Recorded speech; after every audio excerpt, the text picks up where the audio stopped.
Hey everyone, we're here to talk about tonight's show. And tonight I decided I wanted to reopen the D.B. Cooper case. And there's a reason. Apparently, there's a man and a woman who bought the Ariel store in Washington State. And the Ariel store is a place where every year friends of mine and I would go hang out for D.B. Cooper days. And the reason why is because there was a suspect, one of the suspects of the D.B. Cooper case. His name is Wolfgang Gossett. And Gossett was or is one of their suspects. And I knew Wolfgang, and I worked with him in Salt Lake City at a radio station out there, KBBX, KCGL.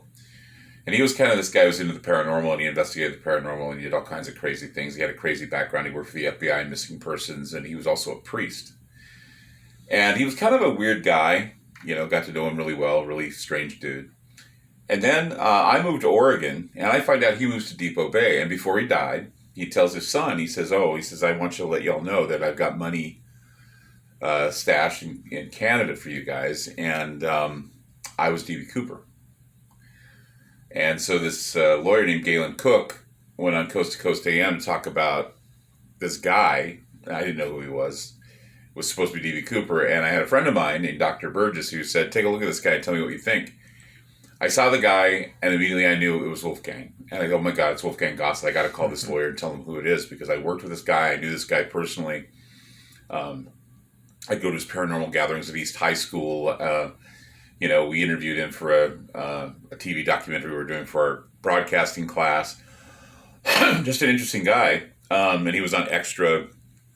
And he also was one of those hostage type negotiators, and he worked with prison people who were convicted of, on the death row. And he was just an interesting guy.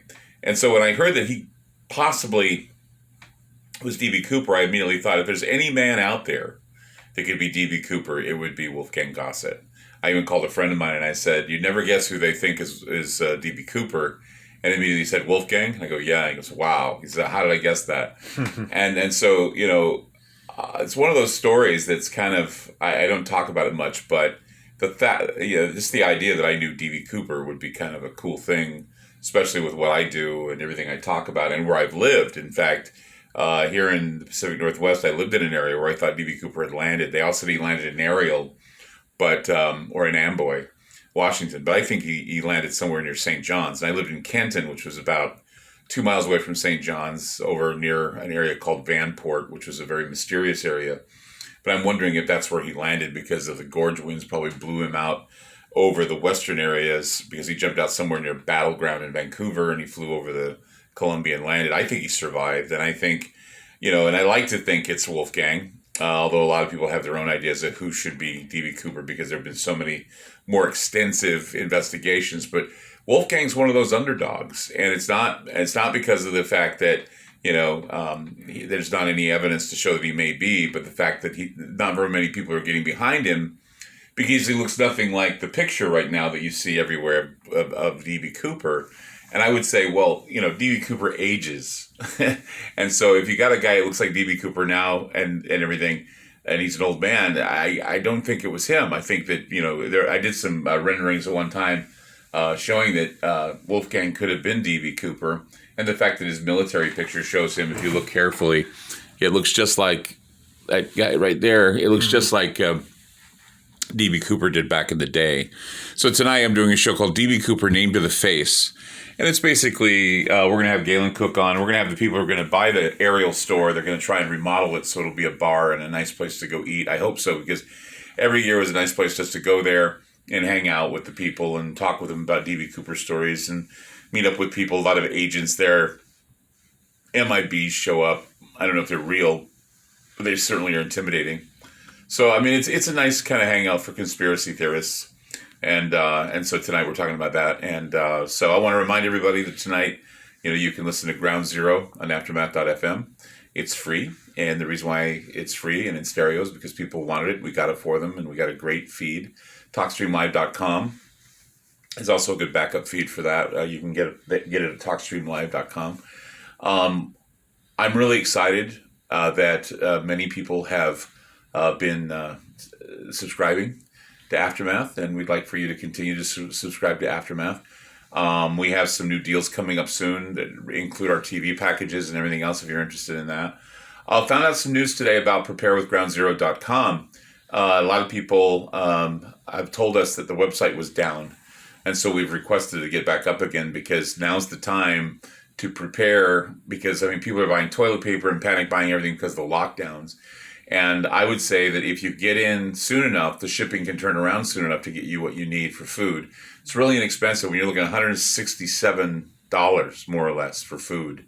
And that's cheaper than buying it at the store. But of course, it's food that lasts for 25 years, and it's food that would be something you'd use as sort of a supplement, if not the food to eat, because it is good food.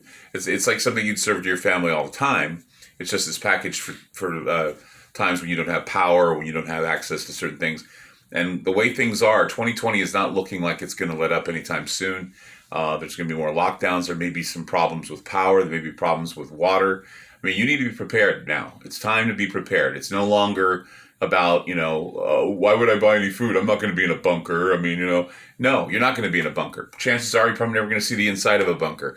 But you know what? You are going to be dealing with people who have not prepared. You're going to be dealing with people who are going to be trying to take all the food out of the stores, and you're not going to have any access to food. You got to have something in your house to survive on, whether it be potable water or food, and it gives you tips on how to do that.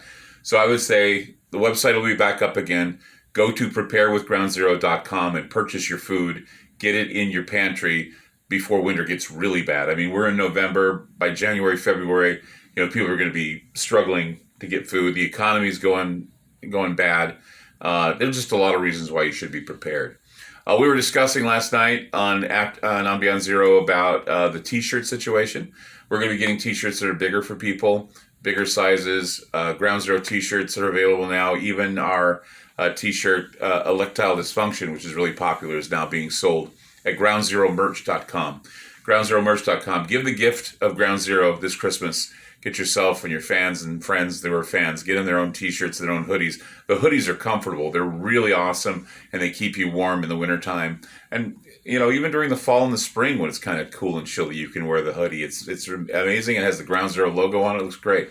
So anyway, tonight, D.B. Cooper. We're going to have Galen Cook, an investigator, on. We're going to have the family that bought out the Ariel store. It's going to be a great time for everybody. Maybe a few journalists will jump in to get their opinions in there.